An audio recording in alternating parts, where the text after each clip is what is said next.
ನಮಸ್ಕಾರ ವಿದ್ಯಾರ್ಥಿಗಳೇ, ನಮ್ಮ ಚಾನಲ್ಗೆ ಸ್ವಾಗತ. ಪ್ರಥಮ ವರ್ಷದ PUC ಪೂರಕ ಪರೀಕ್ಷೆ ಅಂದರೆ ಸಪ್ಲಿಮೆಂಟ್ರಿ ಎಕ್ಸಾಮ್ನ ಒಂದು ಡೇಟ್ ಎಕ್ಸ್ಟೆನ್ಷನ್ ಆಗಿದೆ ಅಂತ ವಿದ್ಯಾರ್ಥಿಗಳು ಕಾಮೆಂಟ್ಸನ್ನು ಕೇಳ್ತಾ ಇದ್ದರು. ಸೊ ನಾನು ಸಡನ್ನಾಗಿ ಇವಾಗ ಅಫಿಷಿಯಲ್ ವೆಬ್ಸೈಟಲ್ಲಿದ್ದೀನಿ.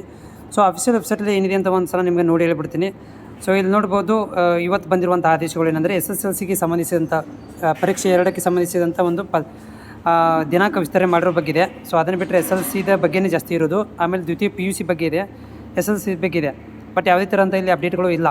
ಸೊ ಇದೊಂದು ರೂಮರ್ ಇರ್ಬೋದು ಅಥವಾ ನೋಡಬೇಕು. ಇವತ್ತು ಲೇಟಾಗಿ ಕೂಡ ಬರ್ಬೋದು ಅಥವಾ ಬರದೇ ಇರ್ಬೋದು. ಆದರೆ ಇವತ್ತಿಂದ ಎಕ್ಸಾಮ್ಸ್ ಒಂದು ಡೇಟನ್ನು ಕೊಟ್ಟಿದ್ದಾರೆ. 20ರಿಂದ ಆರಂಭ ಒಂದು ಕನ್ನಡ ಸಬ್ಜೆಕ್ಟ್ ಇರ್ಬೋದು ಅಂತ ಹಳೆಯ ಒಂದು ಇದನ್ನು ನೋಡಿದರೆ, ಟೈಮ್ ಟೇಬಲ್ ನೋಡಿದರೆ ಅದರಲ್ಲಿ ಒಂದು ಎಕ್ಸಾಮ್ ಇವತ್ತಿಂದ ಸ್ಟಾರ್ಟ್ ಆರಂಭ ಅಂತ ಹೇಳಿದ್ದಾರೆ. ಬಟ್ ವಿದ್ಯಾರ್ಥಿಗಳು ಮಧ್ಯಾಹ್ನ ಕೇಳಿರೋದು ಎಕ್ಸ್ಟೆನ್ಷನ್ ಆಗಿದೆ ಅಂತ.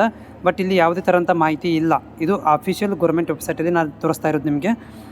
ಅದಾದಮೇಲೆ ಸೊ ಜಸ್ಟ್ ನಾನು ಇವಾಗ ಗೂಗಲ್ ಮಾಡಿ ನೋಡಿದಾಗ, ಸೊ ಇದು ಫಸ್ಟ್ PUC ಸಪ್ಲಿಮೆಂಟರಿ ಎಕ್ಸಾಮ್ಸ್ ಅಂತ ಕ್ಲಿಕ್ ಮಾಡಿ ನೋಡಿದಾಗ ಇದು ಗೂಗಲಲ್ಲಿ ಹೇಳ್ತಾ ಇರೋದು.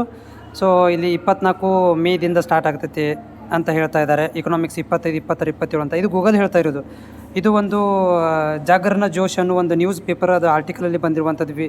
ಈ ಒಂದು ಬಿಟ್ಟರೆ ಬೇರೆದಲ್ಲಿ ಯಾವುದೇ ಥರಂಥ ಅಪ್ಡೇಟ್ ಕಾಣಿಸ್ತಾ ಇಲ್ಲ. ಬಟ್ ವೇಟ್ ಮಾಡಿ, ಲೇಟಾಗಿ ಏನಾದರೂ ಅಪ್ಡೇಟ್ ಆದರೆ ಆಗಬೇಕು, ಇಲ್ಲಾಂದರೆ ಪೋಸ್ಟ್ಪೋಂಡ್ ಆಗುವಂಥ ಚಾನ್ಸಸ್ ಇಲ್ಲ.